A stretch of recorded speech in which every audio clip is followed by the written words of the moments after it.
আসসালামু আলাইকুম, welcome to my channel আমার ইজি রান্নাঘর। আশা করছি সবাই খুব ভালো আছেন। আজকে আমি আপনাদের পারফেক্ট দারুণ মজার মালাই কুলফি আইসক্রিম তৈরি করে দেখাবো। মালাই কুলফি আইসক্রিম তো ছোট বড় সকলেরই ভীষণ পছন্দ। ঘরে যদি ফ্রেশ পারফেক্ট মালাই কুলফি আইসক্রিম তৈরি করা যায় তাহলে বাইরে থেকে কেন কিনে খাবো। তাই ভিডিওটি না টেনে পুরো রেসিপিটি দেখার অনুরোধ রইল। আর রেসিপিটি ভালো লাগলে প্লিজ ভিডিওতে একটি লাইক করবেন। মালাই কুলফি আইসক্রিম তৈরি করার জন্য চুলায় একটা হাঁড়ি বসিয়ে দিয়েছি, আর এই হাঁড়িতে দিয়ে দিচ্ছি 1 লিটার গরুর তরল দুধ। এখন এই দুধে দিয়ে দিচ্ছি 4-5টি আস্ত এলাচ। এলাচের মাথাগুলো আমি একটু ফাটিয়ে দিয়েছি।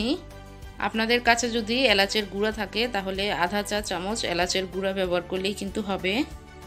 এলাচ কিংবা এলাচের গুঁড়া দিলে মালাই কুলফি থেকে খুবই সুন্দর একটা ফ্লেভার আসে। এখন দিয়ে দিচ্ছি 1 চিমটি পরিমাণ জাফরান। জাফরান দিলে খুবই সুন্দর একটা কালার আসবে এই মালাই কুলফিতে। এখন এই দুধে বলক ওঠা পর্যন্ত অপেক্ষা করছি। দুধে বলক উঠে এসেছে।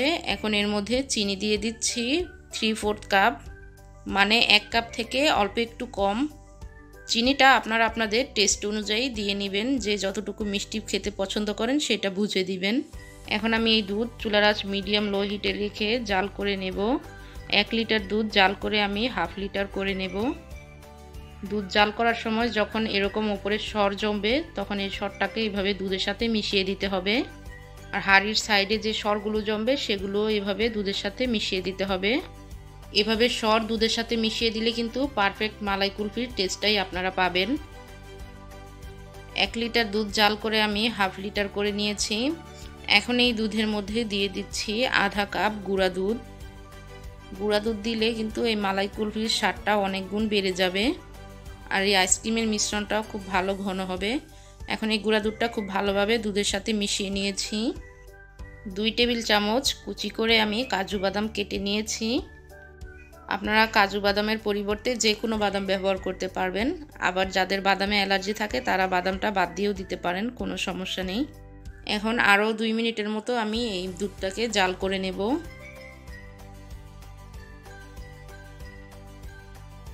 দুধটা জাল করা হয়ে গেছে, আমি চুলাটা বন্ধ করে দিয়েছি। এখন যে এলাচগুলো দিয়েছিলাম সেই এলাচগুলো তুলে ফেলে দেব।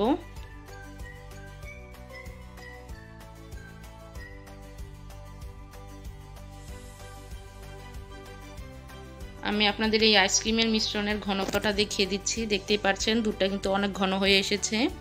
এটা যখন ঠান্ডা হয়ে যাবে আরও কিন্তু ঘন হয়ে যাবে। এখন আমি এই আইসক্রিমের মিশ্রণটা খুব ভালোভাবে ঠান্ডা করে নেব। আইসক্রিমের মিশ্রণটা এখন পুরোপুরি ঠান্ডা হয়ে গেছে, আর দেখতেই পাচ্ছেন ঠান্ডা হয়ে যাওয়ার পর কিন্তু অনেকটাই ঘন হয়ে গেছে। আইসক্রিমের এই মিশ্রণটা এখন আমি আইসক্রিম মোল্ডে ঢেলে নেব। সেজন্য আমি এখানে আইসক্রিমের মোল্ড নিয়েছি, আর আমি কুলফি আইসক্রিমের যে মোল্ডগুলো থাকে সেটা নিয়েছি। এই আইসক্রিমের মোল্ডগুলো আপনারা বাজারে 60 টাকা থেকে 100 টাকার মধ্যেই কিনতে পাবেন। এখন আমি কাপের সাহায্যে এই মোল্ডের মধ্যে আইসক্রিমের মিশ্রণ ঢেলে নিচ্ছি।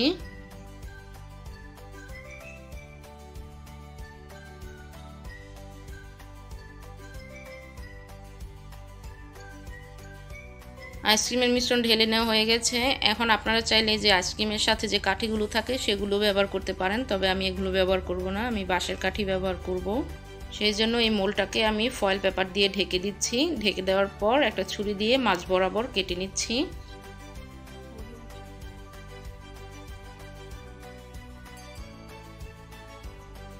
ছুরি দিয়ে কেটে নেওয়া হয়ে গেছে, এখন কাঠি দিয়ে দিচ্ছি।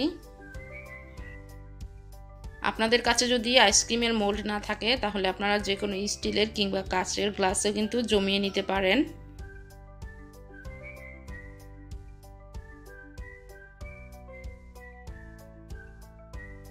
আমার অবশিষ্ট কিছু আইসক্রিমের মিশ্রণ রয়ে গিয়েছে, সেই মিশ্রণটা আমি একটা স্টিলের বাটিতে নিয়ে নিয়েছি। আর এখন এই স্টিলের বাটিটাও একটা ফয়েল পেপার দিয়ে ঢেকে দিচ্ছি।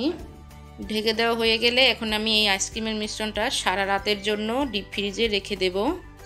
কমপক্ষে 7 থেকে 8 ঘন্টা পর্যন্ত কিন্তু ডিপ ফ্রিজে রাখতে হবে আইসক্রিমটা ভালোভাবে জমানোর জন্য। আমি সারা রাত আইসক্রিমের মোল্ডটা ডিপ ফ্রিজে রেখেছিলাম, আর ফ্রিজ থেকে বের করার পর ফয়েল পেপারটা ফেলে দিচ্ছি। আর 2 মিনিট অপেক্ষা করার পর দেখতেই পাচ্ছেন আইসক্রিমটা খুব সুন্দরভাবে কিন্তু মোল্ড থেকে বেরিয়ে আসলো। দেখতেই পাচ্ছেন আপনারা এই আইসক্রিমটা কিন্তু পারফেক্ট মালাই কুলফির আইসক্রিমের মতোই হয়েছে। আর এর স্বাদও মালাই কুলফি আইসক্রিম থেকে কোনো অংশে কম হয়নি। এই গরমে ফ্রেশ মালাই কুলফি আইসক্রিম আপনারা বাসায় তৈরি করে দেখতে পারেন, আপনাদের খুবই ভালো লাগবে এবং বাচ্চাদেরও। আজকের রেসিপি ভালো লাগলে প্লিজ চ্যানেলটি সাবস্ক্রাইব করে বেল আইকনটি অন করে দেবেন, যাতে করে আমি নতুন কোনো রেসিপি আপলোড করলে সবার আগে রেসিপিটি আপনার কাছে চলে যায়। আজকের জন্য বিদায় নিচ্ছি। আল্লাহ হাফেজ।